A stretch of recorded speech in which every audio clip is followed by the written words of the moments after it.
Hello guys, it's AlexTheGrumpyOne again, and this is another video on the Mazda MX5 Mark III 2007. So this is the quick one on the front brake service or brake pads replacement and discs. In my case it will be just the brake pads, but I'm going to explain it to you in a minute.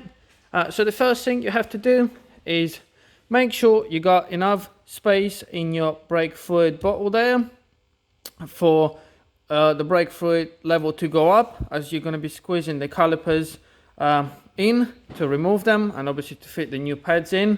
So make sure you undo that. And if it's too full, I mean my one's just below the max, so that should be enough to squeeze them in, but I'm going to keep my eye on. I'll do one side and then recheck it again. But if you got it above the max, then I would recommend using a syringe or something to get some of the brake fluid out of there. So that's the first thing. Then obviously in my case I'm going to need to change the brake pads as they are completely worn. I'm going to show you in a bit. So I'm going to be doing that. The discs in this case, they're not too bad. I've measured them already, they're in the spec. I'm going to put all the spec and the measurements in the description below, and also where I got my tools and brake pads from. So I'm going to start by taking the wheels off. Obviously I'm doing it on my lift. But if you're doing it at home and just using the jacks, obviously make sure that you jack it in the right points and everything's safe, that the handbrake is on when you're working at the front, and you got all the security in place to make sure that it doesn't come off. Like I said, just please be careful. And now I'm going to take the wheel off and show you what you have to do to replace the front brake pads and discs.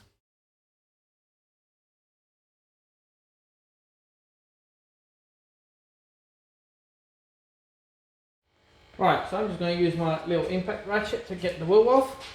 So in this case you need 21 socket. I've got my new socket that I got from US Pro, and obviously the lockable nut. So I'm going to get them off quick.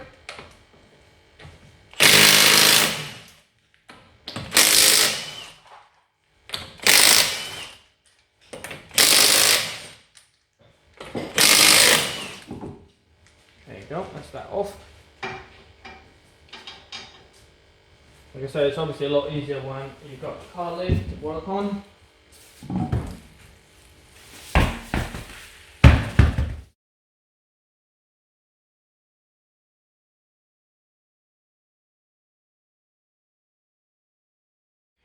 Right, so the reason I'm replacing the brake pads, as you can see, there's nothing left. There's about 1 mil left on there, and the wear indicator is already making a noise.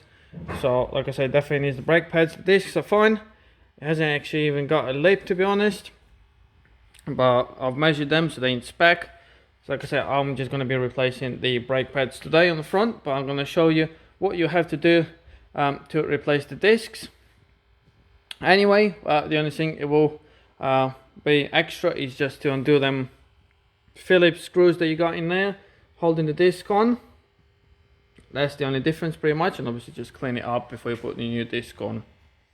Right, for this part you're going to need a screwdriver, flat blade screwdriver, ratchet or a spanner with 14 mil on it, and a 17 mil to hold the nut on there while you're doing it.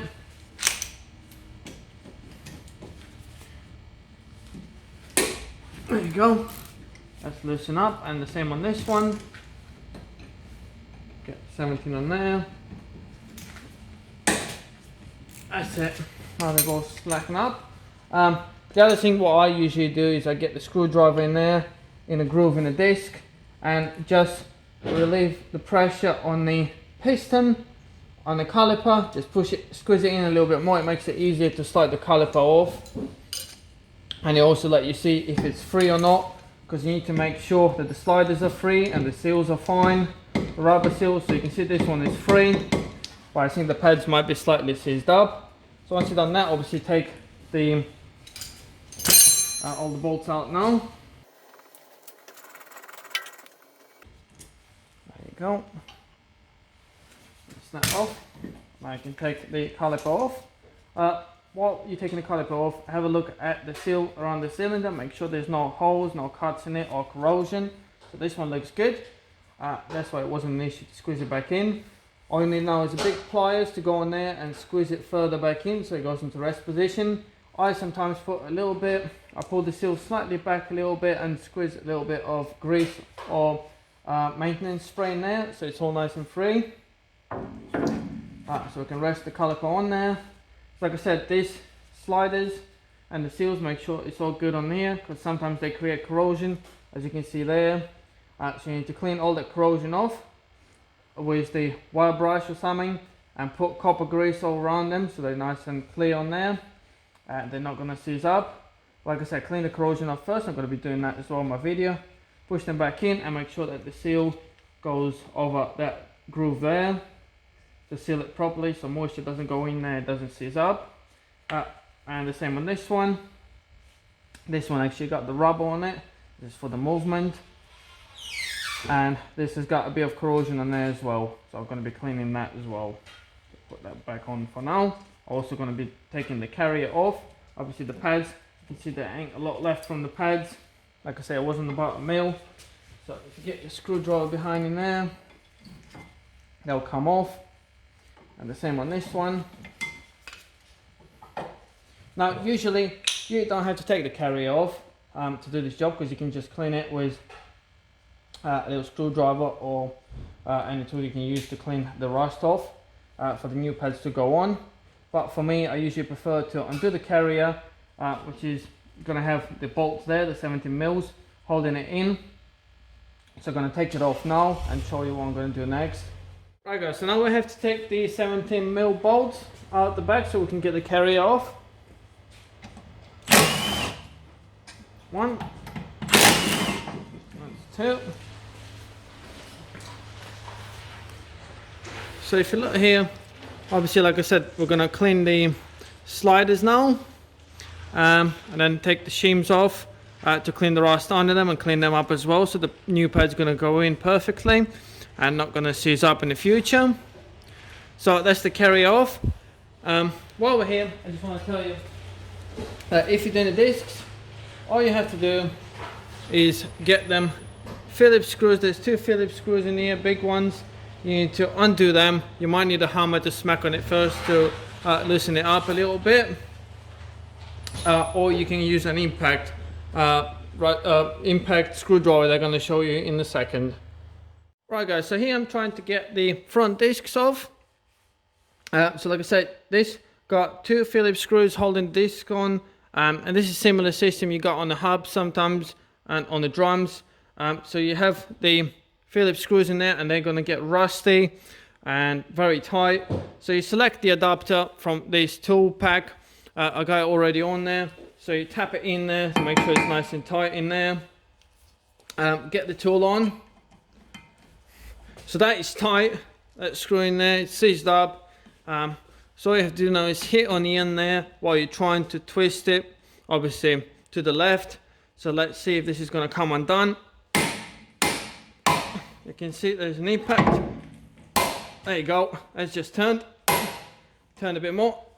And that's starting to come loose now. So that's brilliant. As you can see, that undone that. Like I said, it's a very handy tool to use. Yeah, if you look here, you can see all the corrosion that it had on there. So like I said, this white, this tool is brilliant. If you're going to put the normal screwdriver or even on the ratchet, that might struggle. But this one, because it causes the impact when you hit with the hammer, is the perfect tool to use on this. So I'm just gonna remove the other one. So here we got the second one. Get it on there. And turn it to the left slightly. There you go. That was easy. That was even easier than the first one. Lovely, look at that.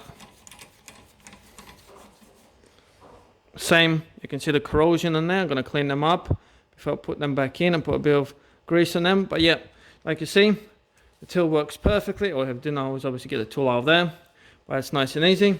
So yeah, just to prove you guys that the tool does work very well and it's very handy to use. Right guys, so once you remove both of your screws from there, the disc either comes off. This one actually came off because obviously it had grease put on there before, but sometimes when it's the genuine one that never been off before, it's going to be quite tight. So in this case, if it was tight, what I recommend is either get rubber hammer or even a normal hammer, and just tap it around there without hitting the threads there. Just tap it around there. Or if you're replacing the discs, you can make sure you're using the goggles, and you can hit it at the back and it will get the disc off of there. So like you see, I'm not doing this in my case, I'm just doing the brake pads, but I just wanted to show you how easy it is to get the disc off.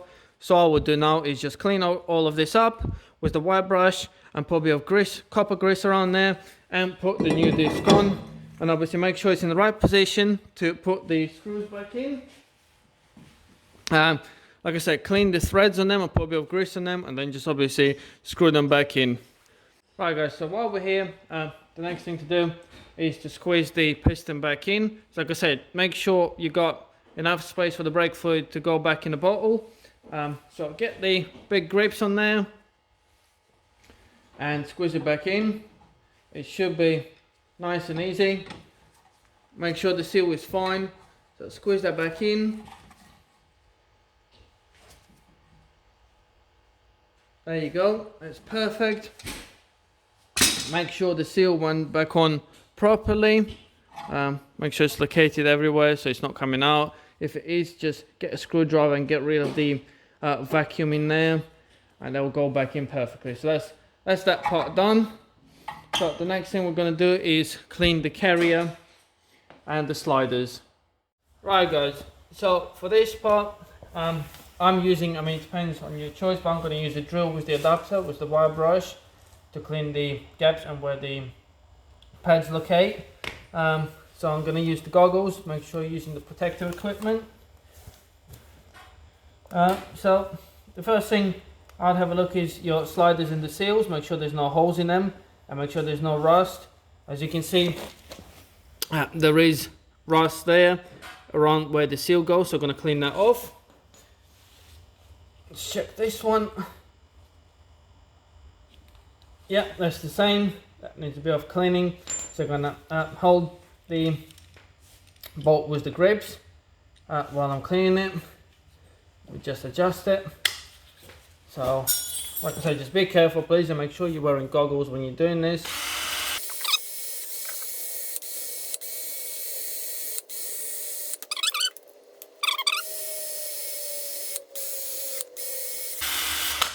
Yeah, that looks much better now.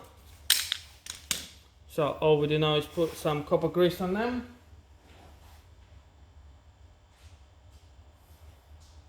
Put that back in there. And the same on this one. Get that back in there. Make sure the seal goes around that, over that little lip.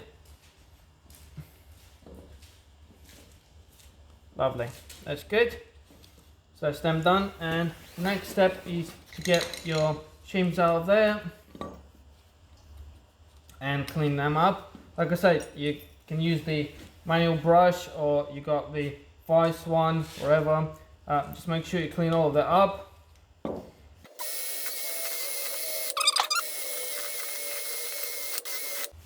There you go, that looks much better in there now. So if you got the vice, then obviously hold it in there to make it safer for you. So do the same on the other side now as well, and then clean them as well. And then you're going to be ready to put the new pads in. Right, so now that we're done cleaning this, everything's nice and free and clean. Sliders as well, so we can put it back on.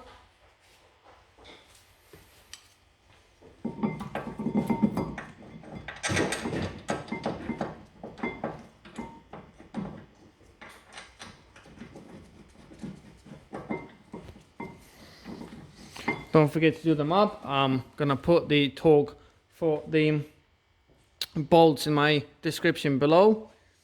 Right, so make sure they're done up nice and tight. Like I said, torque them up. They're usually similar torque to the wheel nuts. And now we can fit the brake pads. So you will have to get the, obviously the new pads. I got my ones from Padgett. There's a number if you're interested in getting the Padgett ones. They're the ones that I'm always using because I never had an issue with them. So if you look on the old ones, you got little metal covers, so you always have to take them off using like a screwdriver or something to get them off, and put them on your new ones. So if you get your screwdriver behind that, you'll get that off. So you have to bend them in a little bit so it fits on the new pads. Same on this one. Right, so there's the cover. Like I said, bend them in a little bit, and there we got the new pad, and it just goes back on there. There you go. That's perfect. So you can see this one has been used on the inside where the cylinder is. So all I'm going to do now is put a bit of grease on top and bottom, and the same on the front one as well. I already put the cover on it, as you can see. So just put a bit of grease around them, and you can put them in there. So like I said, just get that on there. The movable parts, that's the bits that are going to be sliding in your carrier. So that should fit in now if it's all clean. There you go, that sits in there perfectly. So make sure it's sliding in and out properly, and the same on the other side. There you go, that's lovely, look at that, nice and free. And now just put a bit of grease where the caliper is going to be, same with the cylinder on the inside. And now we are ready to put the caliper back on. So on the caliper, make sure when you put it back on, obviously it's pushed back in, the seal is fine, and that the hose that you got, the brake hose, is not twisted. So make sure you put it back on how it was, because you can twist it like that and still put it on, and that will cause an issue. It will end up failing your hose, and the brake fluid will start coming out, and that will also fail your MOT. So make sure it's nice on there how it was and it's not stretched. So just get it back on there and put your bolts back on.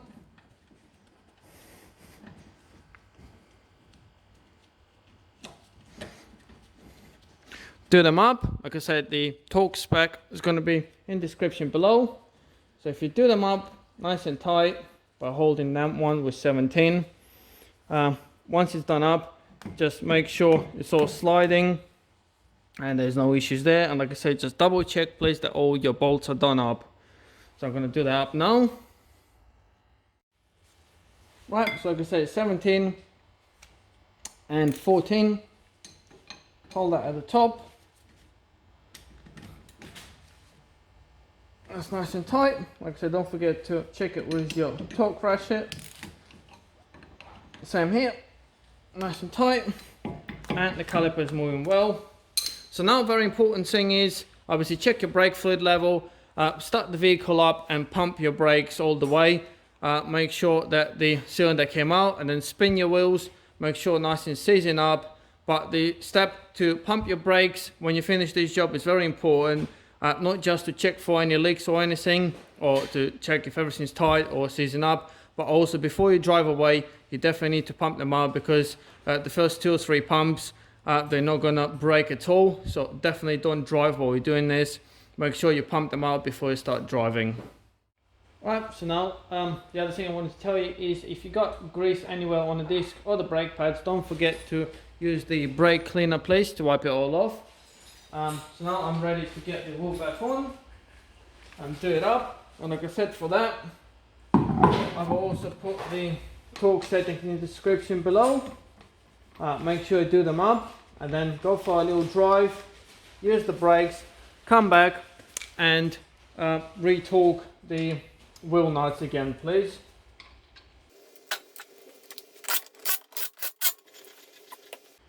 Right, like I said, now all you have to do is check your brake fluid and start the car up and pump the brakes. Right guys, so I've started the vehicle up. I also checked my brake fluid level and put the cover back on, so it's on max now. So I've started up, pumped the brakes about 10 times, like I said, to make sure that the calipers went out and the brakes are engaged now. So after that, all you have to do is turn your wheels, make sure nothing's binding. You will have a little bit of a noise, especially if you use the old disc, because the pads will take a while to bend in. That's what I'm going to say. Don't go crazy once you've done them. Just drive slowly and use your brakes for a while, because that will adjust the pads into your discs, and then the brake performance will improve. So while you're here, just obviously check if it's not binding. I've done the other side as well. Obviously there's no point in filming me doing this side, because it's obviously exactly the same. So this side is nice and free as well now, so it's all good. Like I said, now check for any leaks from your brake hoses, and double check all your bolts that you've done up. And obviously don't forget to torque up your wheels as well.